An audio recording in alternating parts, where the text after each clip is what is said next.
Hello everyone, welcome back to my YouTube channel Facebook page education hub BD. আপনারা সকলে জানেন pay scale related প্রত্যেক দিনের exclusive update সবার আগে আপনাদেরকে দেওয়ার চেষ্টা করি। তাই আপনারা আমার ভিডিওকে ভালোবাসেন এবং সবাই লাইক কমেন্টও করেন। তেমন আমি চাই যে এই ভিডিওতেও আপনারা ভালোবাসবেন, লাইক কমেন্ট করবেন। যারা প্রথম এসেছেন তাদেরকে জানিয়ে দিতে চাই আমি একটি বিশ্বস্ত সূত্রের মাধ্যমে প্রত্যেক দিনের পে কমিশনের বৈঠকে কী কী নতুন আপডেট আসছে, কী কী হচ্ছে না হচ্ছে, সকল কিছু কিন্তু আপনাদের কাছে ভিডিওর মাধ্যমে পৌঁছে দিয়ে থাকি। তাই যারা আমার ইউটিউব চ্যানেলে নতুন এসেছেন তারা সাবস্ক্রাইব বাটনে ক্লিক করবেন। সাবস্ক্রাইব অপশনে দুইটা ইউটিউব চ্যানেলের লিঙ্ক থাকবে, দুইটাই সাবস্ক্রাইব করে দিবেন। দুইটা দিয়েই আমি পে স্কেল রিলেটেড প্রত্যেক দিনের যাবতীয় আপডেট আপনাদের কাছে পৌঁছে দিব। ভিডিওটিতে ঢুকে অবশ্যই লাইক বাটনে চাপ দিবেন এবং আপনি জানাবেন যে আমি আজকে যে প্রস্তাবটি পে কমিশনে দেওয়া হয়েছে শিক্ষকদের পক্ষ থেকে তার সাথে আপনি সহমত কিনা।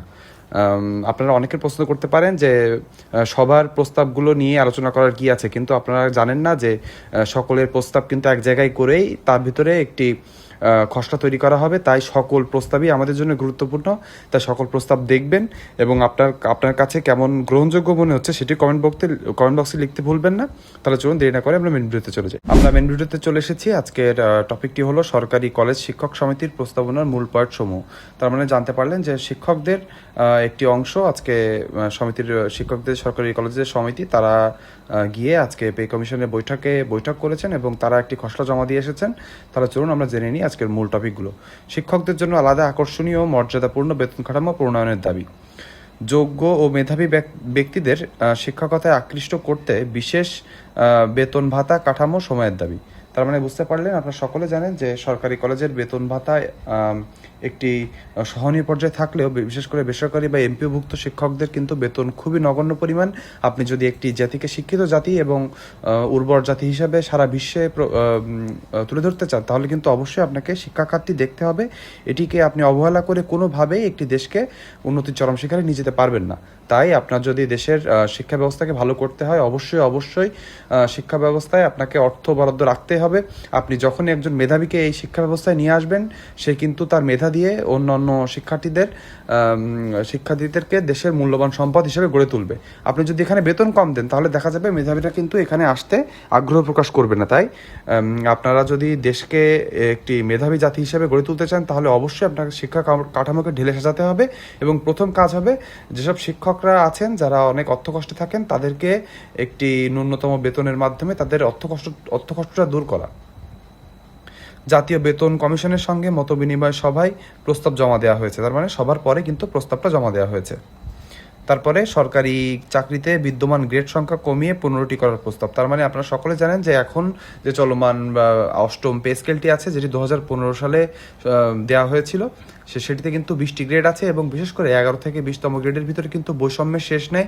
এখানে মাত্র কয়েকশো টাকার বিপরীতে দেখা যায় অনেকগুলো গ্রেডের তারতম্য রয়েছে। তাই আমাদের সকলের দাবি ছিল যে গ্রেড যত কমানো পসিবল কমায় নিয়ে আসা। এখানে শিক্ষকরা 15টি গ্রেডের দাবি করেছে, কিন্তু আমাদের দাবি হচ্ছে 12টির নিচে করতে হবে।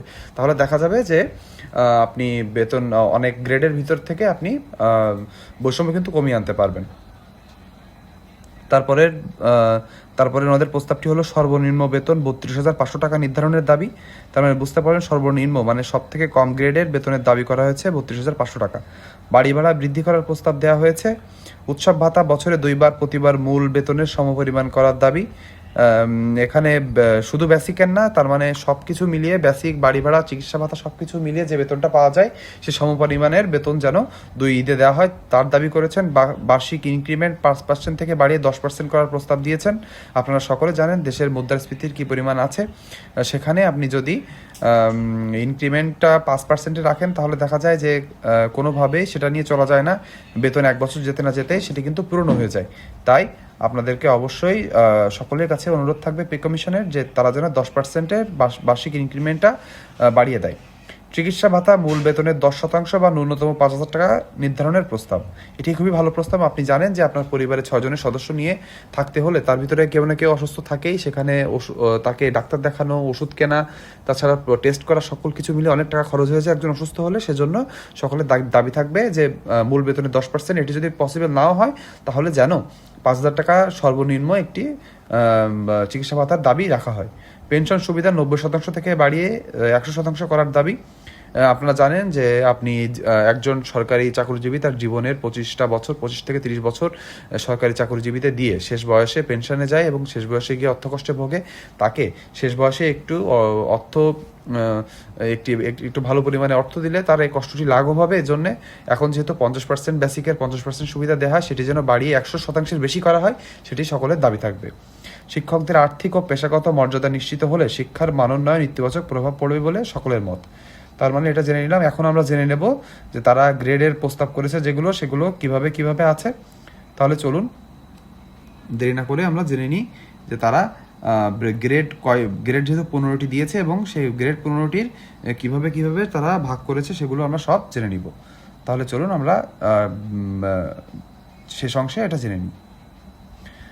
আপনারা দেখছেন বর্তমান তারা প্রথম গ্রেড, তার মানে গ্রেড এককে তারা প্রস্তাব করেছে 1,56,000 টাকা বেসিক, দ্বিতীয় গ্রেড 1,36,000, তৃতীয় গ্রেড 1,20,000, চতুর্থ গ্রেড 1,05,000, পঞ্চম গ্রেডকে 90,000 করার দাবি করেছে, ষষ্ঠ গ্রেড 78,000, সপ্তম গ্রেড 68,000, অষ্টম গ্রেড 61,000। এখানে একটু দেখতে হবে যে আমাদের যে চলমান যে গ্রেডটি আছে, তার মানে অষ্টম পে স্কেল আছে, সেখানের অষ্টম এবং নবম এই দুইটা গ্রেডকে একভূত করে তারা প্রস্তাব দিয়েছে অষ্টম গ্রেড করার, এবং তার বেসিকের কথা বলা হয়েছে 61,000 টাকা।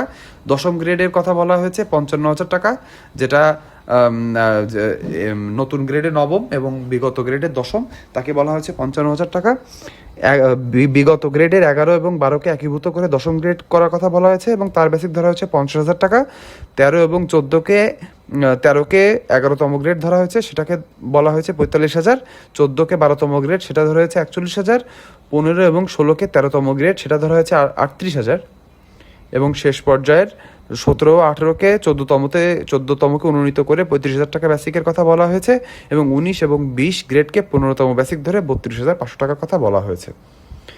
এটা গেল আমাদের শিক্ষকদের যে প্রস্তাবনা দেওয়া হয়েছে। আপনি এই প্রস্তাবের সাথে একমত কিনা সেটি জানাবেন।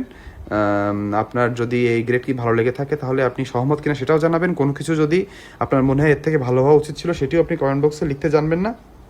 আমার এই ভিডিওটি অবশ্যই লাইক করে দিবেন, আর হচ্ছে আমার এই চ্যানেল দুইটা সাবস্ক্রাইব করবেন।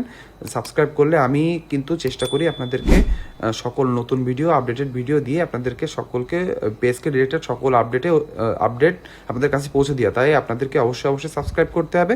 ভিডিওটি না টেনে যারা শেষ পর্যন্ত দেখেছেন তাদের সকলকে আমার অন্তরস্থল থেকে ধন্যবাদ। আপনারা সবাই ভালো থাকুন।